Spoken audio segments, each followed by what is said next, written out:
J'ai failli me faire casser la gueule dans un Uber partagé. Ouais, partagé. Comme si $3 d'économie valait ma vie. Manifestement non, mais j'allais le comprendre bien plus tard. J'étais en retard pour un social de Kizomba et moi, j'aime arriver avant 22 heures, avant que la sueur et les mauvaises décisions commencent à troquer sur du Zouk Love. Je monte à l'avant parce qu'à l'arrière, il y avait déjà 2 passagers, dont une meuf qui parle en haut-parleur en anglais avec tout son cœur et 120 décibels de drama. You know what? I mean, girl, no way, of course. On aurait dit un épisode de télé-réalité sur Ecstasy.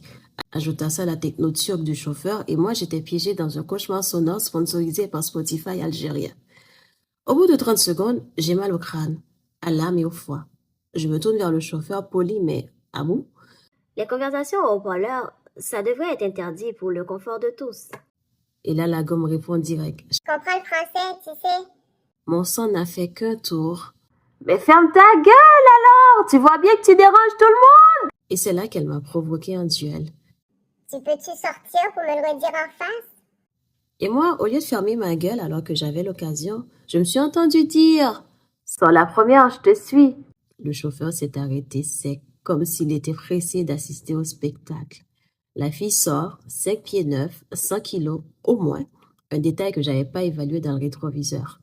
Et là, petit clin d'œil du destin, ma vie qui défile, celle que j'ai vécue, celle que je vivrai pas, mon séjour à Bali, mes petits-enfants du futur.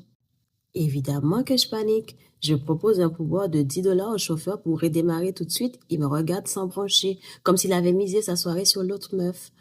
J'ai raté mon social, j'ai pas dansé, mais j'ai pris la seule bonne décision de la soirée. J'ai fui. Silencieusement, comme une ballerine sous adrénaline. Appelez-moi lâche si vous voulez, mais ce soir-là, les accélérations sont les seuls vrais pas de danse qui m'ont sauvé la peau.